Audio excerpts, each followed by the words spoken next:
little historical perspective. 6 years ago, Illinois passed the largest capital plan in history. And there were a series of projects that were allocated for all the municipalities in Illinois to increase motor fuel tax funding into the communities.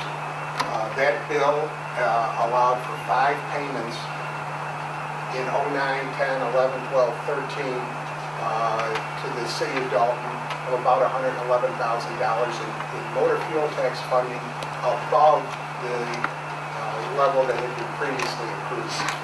This year, the only capital bill we were able to pass was a transportation capital bill, and through that bill, there was an additional allocation for local government, and there will be a check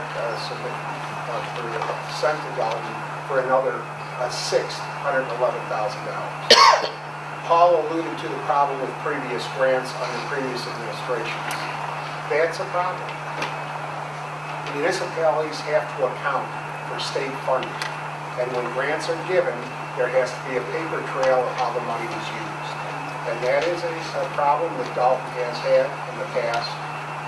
The legislators that we worked with, and Paul mentioned them, Senator Harris, Representative Davis, Representative Jones, agree that we need to move forward with clearing up that backlog of information.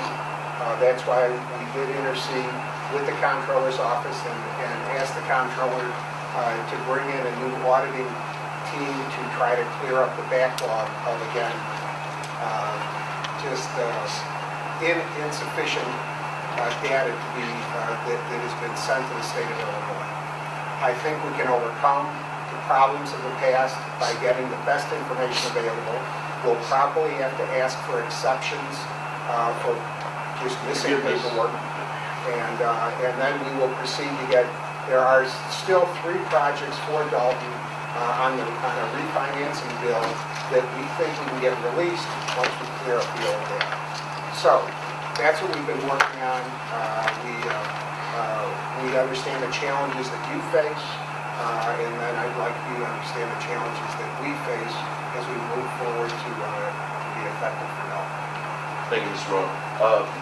Brian Smith from Robinson Engineering has also been assisting us because some of the grant money that came in from prior administration was used to allocate for some other things that they had a partnership with. So we're moving as fast as we can to locate records. Our finance department is just trying to locate records for us so we can get these old grants closed out so we can get that money. I might add that Mr. Ronan and Mr. Williams are both former state legislators. So we've got a good team in Springfield trying to lobby and get us money that we actually can use here to repair roads and infrastructure in Village Dolton. Any questions from the council too? You said you got 3 projects you're working on? Yeah, there were 3. The General Assembly accomplished 2 capital issues this session when we were in Springfield. The one was the transportation capital bill. It was $1.1 billion for transportation. $1 billion for state roads, some of those in this local region, and then $100 million, a 6th payment to municipalities. Out of that $100 million, Dolton will get a check for $111,000, just as the 5 previous checks that Dolton's received over the last 5 years.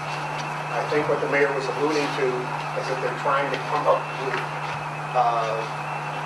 paperwork, documents to close out those old grants, to substantiate what the money was used for those old grants. Correct. Now, specifically for the city of Dolton, a number of things that we identified that we were trying to get, and part of it is could have been accomplished and we could have gotten the funds released based upon that holding on the other. And the things that the mayor had identified, things that we put in our report, simple things: the police cars, fire engine, radio, dispatch, water projects, trucks, inspection lanes, and we were dealing with dollars for demolition within the city and village. We've been asking for a number of projects that we would hope we would be able to get funded. And like one of the ones in particular, without giving out into the senator's name, we had a commitment for like $150,000 to $200,000 from one of the legislators. But again, that money that they told us could not be released until we cleared up the old grants. And so for us to have to first be able to get the state to be in a position to allow some of these sort of grants to come through, we have to make sure that we can clear some of the questions that remain. We do believe, though, with the help of, like I said, we brought in, the comptroller was gonna do their own individual audit. We asked that the village would be allowed to bring in its own auditor, which we were allowed to do, with the hope that that would give us a little bit of a heads up, a little bit of advantage in being able to clear up the information. We've been proceeding with that, and we believe that it's going forward, and it will hopefully clear itself up.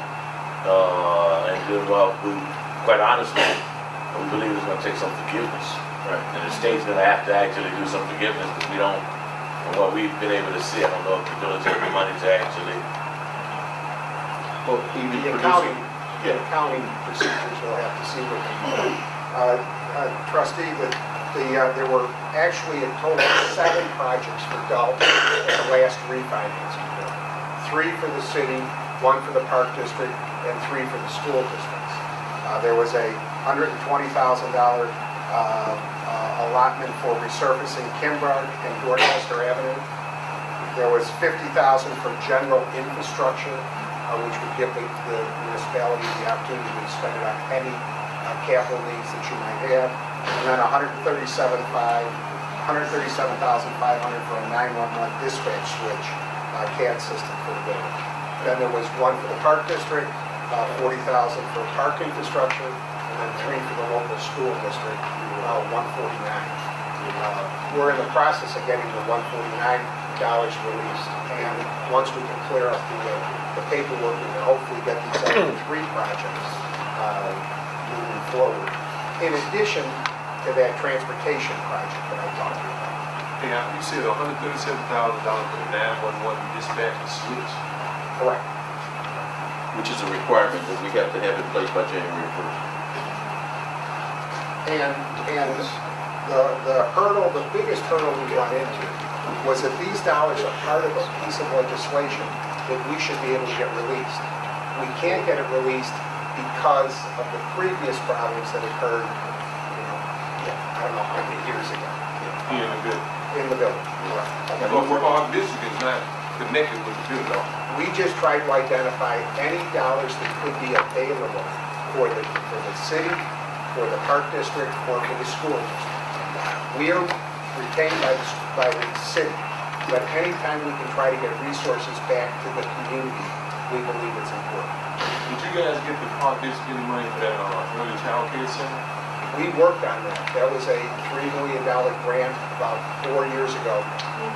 6 years ago, the state passed the largest capital bill in history. Okay?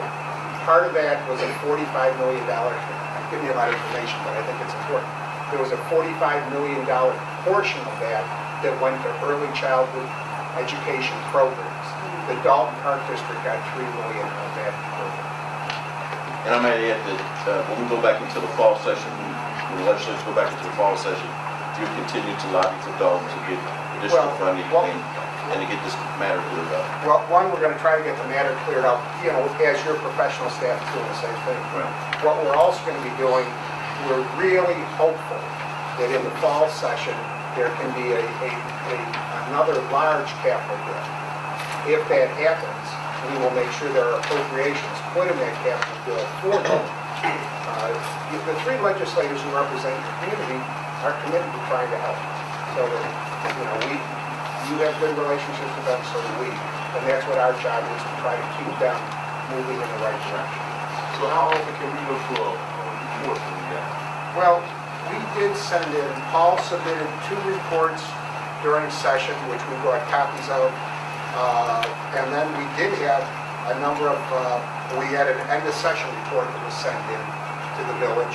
And then we also had a series of emails that were sent into the village. So, we report into the community, all of our communities, when there's something to report.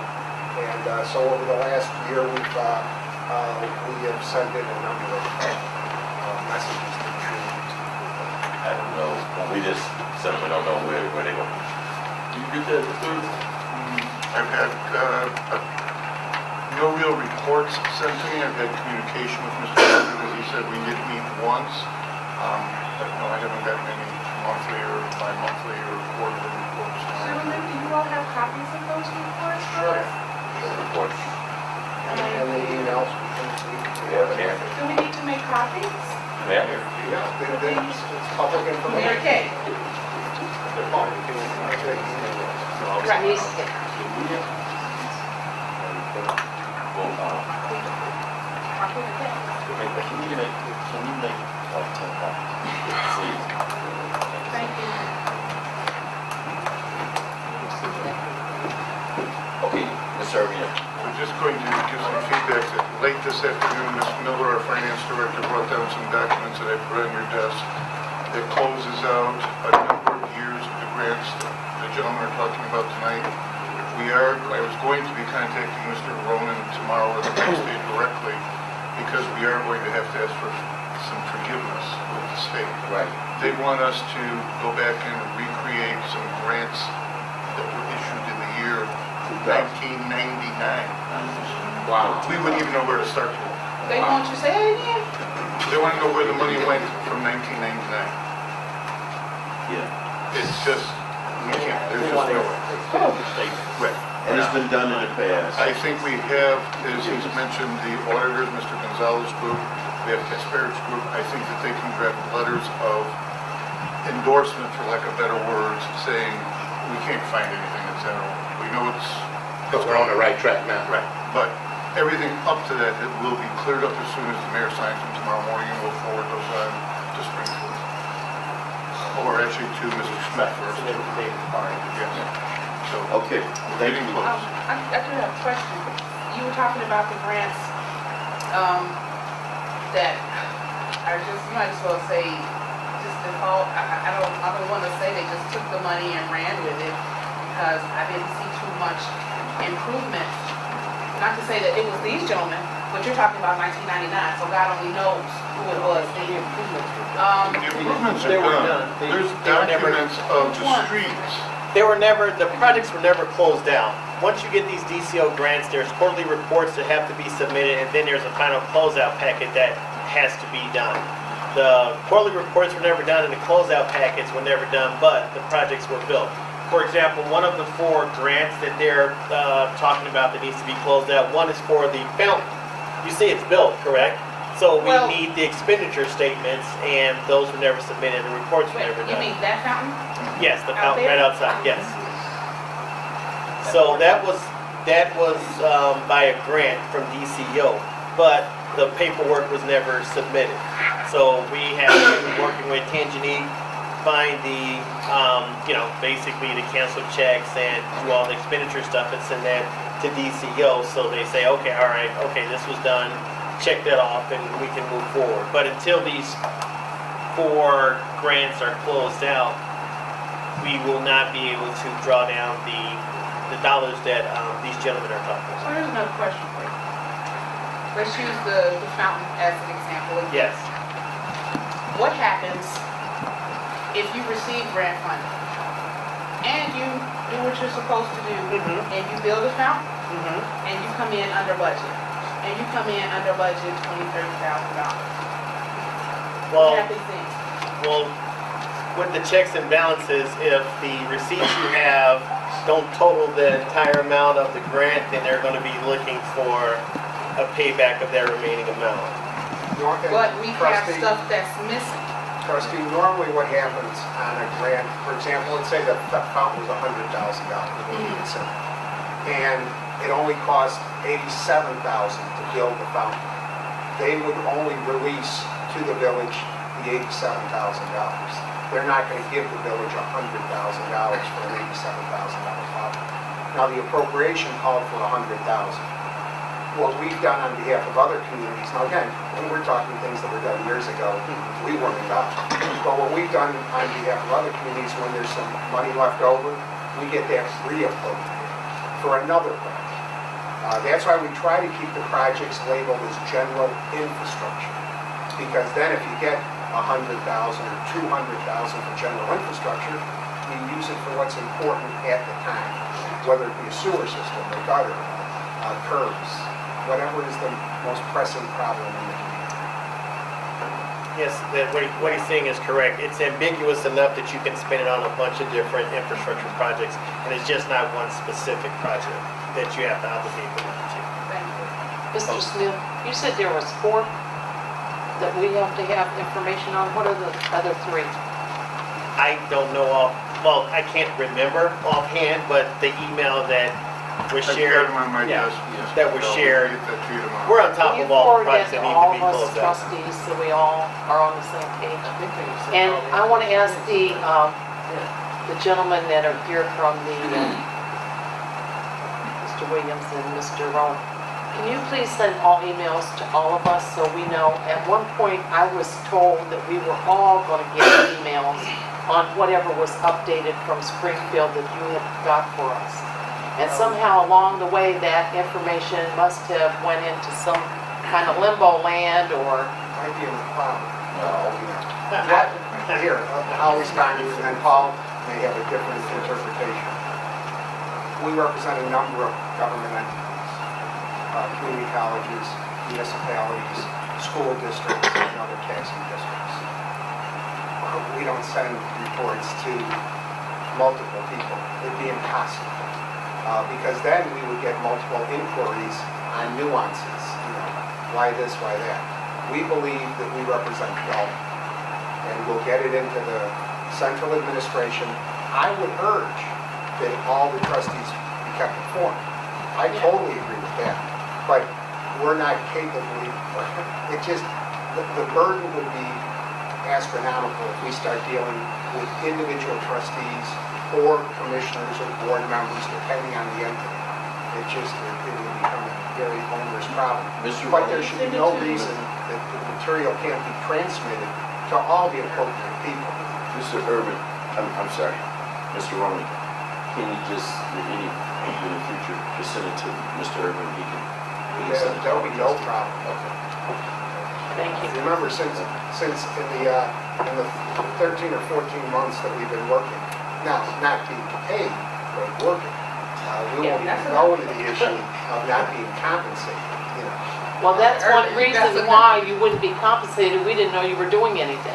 Well, To be honest, Orientation is a lot of vendors that haven't been getting paid. We're not doing it up here. Money starting to come in. We owe a lot of people Have money. I been complaining? Personally. Have I been complaining? No, I'm just saying, no, I'm just. No, we got it, we're fine, we're not complaining, we don't complain, we just try to do our Can we job. negotiate with the unions tomorrow? No. Because we agreed on the contract. That's what lawyers are for. It's been so long. Bottom line, oh yeah, they'll really do it for a pro bono. Bottom line is, we believe in good communication. Good communication keeps everybody in the loop, and we think that's important. And trustee, we don't want to shortchange your request. I think it's a very valid request, and I think the mayor might have a solution. We'll get everything to the village administrator. I mean, in the 13-month period, we literally worked through 3 different administrators because there was a turnover, which happens a lot in local government. But your being here today is very helpful. When is the next time we can expect to see you before the board? Mr. Williams will be more than happy to be here. Once a quarter? No, Once? See, once you have to realize there's only 2 sessions a year. right. So, the spring session and the fall session. And even though they are on a retainer contract, that's when most of their work is done, when the legislature's in session. So, Well, in some Mayor, cases, let me even explain. We have a 5-month session from January through May down in Springfield. And then there's a fall session, normally October, November. But even when they're not in session, oftentimes there are committee hearings. But then there's a number of issues that we work on with legislators and with the administration. Transportation fund, that's a year-round issue. We're constantly pushing the Department of Transportation to move projects up, and we do that on behalf of all of our clients. So I wish it was only 6 months a year. When they're in session, it's intense. We're working, diligently to try to put in place legislation that benefits this community and stopping legislation that is a detriment to the community. So that those are the things we work on when they're in session. When they're not in session, we do the cleanup work with the state agencies, like with DCDO. It's a perfect example. We're pounding on DCDO all the time on problems that exist for our clients. I believe we did I'm shocked at it. And so it's not, I would say, probably we've been doing what we consider like quarterly reports and session reports based upon things that happen. Like you said, things don't happen every week, every day. We got started really sometime around late September, October. We did a report in December. We did another one in February. And we did one and then at the end of the session. At the end of the session to sort of recap what was going on throughout the session. I think I came out at least one time to discuss it. I think that I don't mind coming out again. I would imagine at least at the end of the session, maybe at some point, even prior to the session, it's a little bit premature because at that point we're still putting together the actual plan that we intend to take forward. Depending upon, I mean, it's not, like I said, a monthly report is not really realistic. You know, quarterly report, actually a session report would be something that would be very beneficial both to you to know what took place during the session, at the end of the session, what we anticipate going into and we'll look at for the veto session, what we would anticipate being able to get out of that. And you know, the reality, the wild card not in the room, quite honestly, for all of our success is the politics of it all. I mean, the reality of it all says that to some extent, a big capital project will probably flow, assuming that Governor Quinn's wins. That's a good, determination. What happens if Bronner wins? I'm just saying, and I'm not pushing politics. I'm just trying to say, the reality of some of these projects and plans, but some things that were intended to go that would have gone probably weren't pushed because of the nature of particularly with the tax. Let's be realistic. The tax extension was not done because of the politics of it all. Everyone was afraid and when we know that without the extension of the tax, that there wasn't enough dollars to be able to put forth the capital plans and everything that the state wanted to do. The legislature was feared of the election, and the Democratic legislature did not want to go on board prior to the election on behalf of the tax increase. And I know if I say some things, people will be talking about, that's the way politicians work at the end of the day. That assuming that the Democrats retain their majority and retain the Democratic governor, there's a good chance that some of the things and programs that were not put forth in the spring will have a clear opportunity to pass in the veto session and possibly even in the last 2 or 3 days in what they call the lame duck session, which will take place in those few days in January between the close of the old session and the beginning of the new session. And so the politics of this thing says that depending upon what happens in the election, for better or for worse, the floodgates may be open up or shut down, depending upon what happens. Okay, well, thank you very much. We'll wait for those copies to get out here and just want to try to move this agenda forward. Thank you, Mr. Rowe. Next week. Have a good evening. Thank you. Thank you. Mayor, I would ask that we could move item I, the Dorchester update, to the next presenter, and we'll just call a rotation after that. Okay, let's go. Wait. Weekend? Waking, you've been moving. You've been up. I'm the weekend.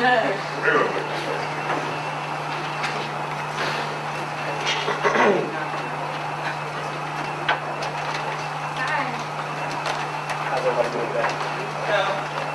I wasn't aware that I was on the agenda for this. I told you. I saw it. We need to do an email out on Friday. Yeah, reminding us of the meeting, but I didn't have anything new to report from our last meeting. That's what I said, because you reported Right. last Monday. I don't know what people want to hear, because we have to move forward and talk to you about going forward. Right. You know, and honestly, Our I last said meeting, again, you and I, were gonna get together, and we have a Yes. meeting scheduled this week, to talk about extension of the, agreement. and that's Reserve. I didn't put it on, Reserve. I didn't ask. Who put this on the agenda? I did. Okay. Can you give us a reason? Put it Reason on- is less than 2 weeks before their contract expires. I'd like to know what's going on. Okay. Okay, then we have to, They have to be voted on before September 2nd. then we can have a special meeting,